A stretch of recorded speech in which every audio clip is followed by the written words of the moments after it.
Hello, I'm Lucas Kanga, and in this session we're going to talk about a very relevant topic: how cognitive neurosciences reach our environment, our surroundings, our workplace.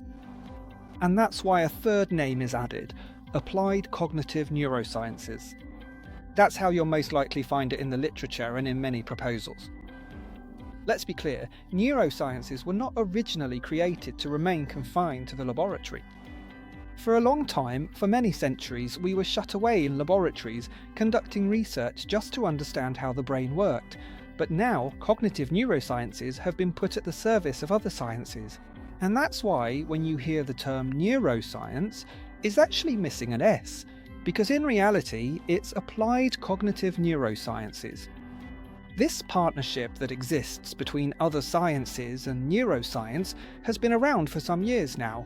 About 10 years ago, a whole range of disciplines, such as marketing, began to require the help and knowledge that scientists were providing.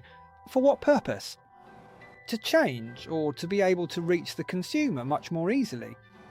So you'll see that in shops and supermarkets, there are already applications of these neurosciences, such as different colours, product placements, scents, music, and a whole host of other tools that were originally the subject of neuroscience studies. Now, these are available to disciplines like marketing. We can also find this in the area of leadership. It's important to clearly understand that it would be impossible to lead if we didn't have a brain and a mind. And that's why we'll find a discipline called neuroleadership, where a great deal has been written because there's a lot of research on the subject. It studies, for example, how the brain makes decisions, how it relates to other people, how it forms teams, how it actually respects or follows the values of individuals or organisations. All of this is called neuroleadership, and there are many more areas besides. For example, neuroeconomics. How economic decisions are made, how the brain assigns value to some things and takes value away from others. How rational or emotional decisions are made. As you can see, neuroscience no longer seems like that boring science, but rather, with great passion, it is offering its services to other sciences in order to become, and truly be called, applied cognitive neurosciences. Among all these disciplines that have adopted knowledge from neuroscience, there is neuromanagement. Neuromanagement was coined roughly 20 years ago and relates to neuromanagement within organisations. It would be cognitive neuroscience applied to organisations. And that's where we find some of the previously mentioned disciplines such as marketing, decision-making, leadership, economics, and other sciences. In neuromanagement, we will study how organisations can benefit from knowledge about the brain.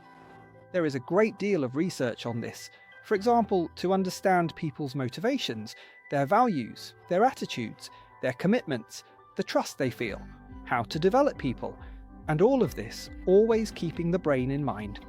So, if you like, neuromanagement is about how we lead within organisations with the brain in mind. What are we taking away today? We covered what cognitive neurosciences are and added the applied aspect. And we understood that this application is almost natural and necessary. All this knowledge is being absorbed by different disciplines that need it in order to explain their object of study and how the brain is involved in it. We talked about neuromarketing, neuroeconomics, and neuroleadership. Understanding that they are no longer just one science, but rather several sciences, and that's why we added the letter S. Every time we see neurosciences out there, let's understand that it's a whole bunch of scientists making all the knowledge they're acquiring available to the general public, to the sciences in general. Thank you very much for taking part in this module, and we'll see you in the next sessions.